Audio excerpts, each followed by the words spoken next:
Ultimatives Panoramawandern und Gipfelsammeln am laufenden Band erwarten uns auf dem Kammweg entlang der Nagelfluhkette vom Hochgrat bzw. Staufner Haus bis zum Mittag bei Immenstaad. Stramme Tagestour, willkommen bei Gipfelschluck, los geht's! Nach der Übernachtung im Staufner Haus beginnt dort zeitig am Morgen meine Wanderung entlang der Nagelfluhkette Richtung Immenstaad. Grundsätzlich kann man die Tour auch an der Bergstation der Hochgratbahn beginnen, die nur wenige Minuten vom Staufner Haus entfernt ist. Abhängig ist man dann aber von den Betriebszeiten der Seilbahn. Nach einer guten halben Stunde Gehzeit und den ersten 200 Höhenmetern im Anstieg sind wir direkt auf dem ersten Gipfel. Der Hochgrat, 1834 Meter hoch, bietet direkt wunderbares Panorama, das uns während der gesamten Tour auch begleiten wird. Ein früher Aufbruch ist bei dieser Tour auf jeden Fall sehr zu empfehlen. Auf dem Papier beträgt die Gehzeit etwa 6,5 bis 7 Stunden. Über einer Gesamtstrecke von etwa 16 Kilometern sammeln wir etwa 1200 Höhenmeter im Anstieg. Außerdem ist zu beachten, dass diese Wanderung, wie es in diesem Video beschrieben wird, zur Bergstation der Mittagssesselbahn bei Immenstaad führt. Das heißt, auch die dortigen Betriebszeiten sind zu beachten. Falls die Seilbahn nicht mehr fährt, kommen runde 700 Höhenmeter im Abstieg hinzu, was nach 7 Stunden Gehzeit nicht unbedingt jedermanns Sache sicherlich ist. Inzwischen nähern wir uns dem zweiten Gipfel des Tages an, dem Rindalphorn, 1822 Meter hoch. Hinter uns liegt eine Gesamtgehzeit von etwa 1,5 Stunden und ab dem Hochgrat ein Höhenunterschied von 200 Höhenmeter bergab und 200 Höhenmeter wieder bergauf, auf gutem und unkompliziert zu gehendem Wege. Den westlichen Teil der Nagelfluhkette zwischen Hochhederich und Hochgrat habe ich übrigens an den Vortagen ausgehend von der Imbergbahn mit Freunden und deren Kids erwandert. Aufgrund der kurzen Tagesetappen war dies eine wunderbare erste Hüttentour für die Kleinen. Falls noch nicht geschehen, schaut auch gerne mal in mein Video zu dieser Tour rein. Auf dem dritten Gipfel des Tages, dem Bündliskopf, lege ich die erste größere Pause ein.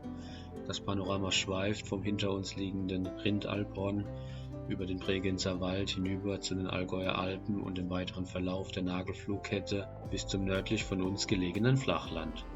Natürlich befinden wir uns hier an einem prächtigen Ort für einen Gipfelschluck. Heute Sliers, deutscher Whisky aus Schliersee, zum Wohl. Wegetechnisch interessant wird es nun auf dem nur gut 20 Minuten dauernden Teilstück zwischen Bündliskopf und Buralpkopf.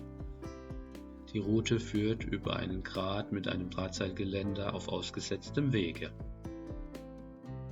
Vom Buralpkopf bietet sich ein sehr guter Blick in Richtung der nächsten Gipfel des Sederer Stuyben und des Stuyben.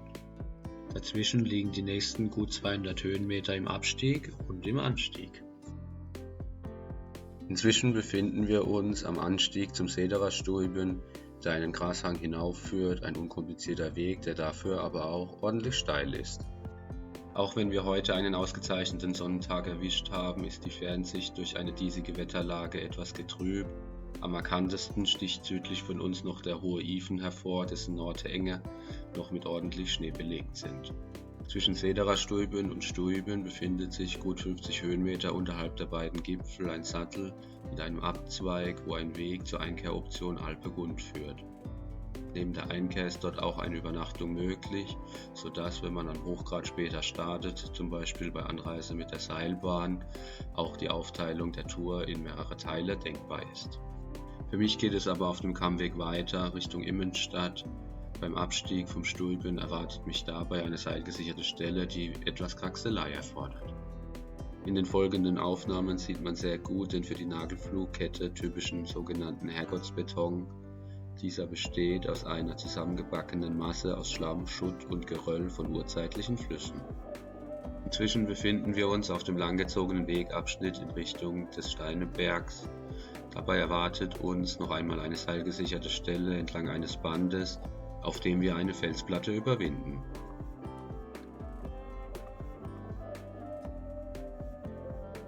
Während der eigentliche Gipfel des 1683 Meter hohen Steinebergs aus einer Graskuppe besteht, befindet sich das Gipfelkreuz etwas nordöstlich davon. Mit dem letzten echten Gipfel der Tour gibt es nochmal einen Gipfelschluck natürlich. Whisky aus Schliersee, zum Wohl. Eine gut 20 Meter hohe Leiter ist die Option für den Weiterweg Richtung Mittag. Diese lässt sich aber auch mit einem Umweg von wenigen Minuten umgehen. Am Steineberg sind es nun gute 250 Höhenmeter im Abstieg bis zur Bergstation der Sesselbahn des Mittag. Dazwischen befindet sich nur ein kurzer Gegenanstieg zum Sattel des Bärenkopfs. Am Sattel des Bärenkopfs befindet sich noch einmal ein Gipfelkreuz. Seinen Namen erhielt der Bärenkopf, da dort 1760 der letzte Bär des Allgäus erlegt worden sein soll. Nun endet auch langsam unsere tolle Tagestour, für die einiges an Kondition mitzubringen ist. Schaut auf jeden Fall auch, dass ihr genügend Wasser dabei habt aufgrund der Länge der Tour und bei sonnigem Wetter. Ich hoffe, dieses Video hat euch gefallen. Schaut auch gerne in weitere Videos auf meinem Kanal rein, zum Beispiel die Alpsteinrunde in 2 Tagen. Dort erwarten euch auch Tagesetappen mit bis zu 7 Stunden. In diesem Sinne, bis zum nächsten Mal bei Gipfelschluck, habt Spaß und seid freundlich miteinander.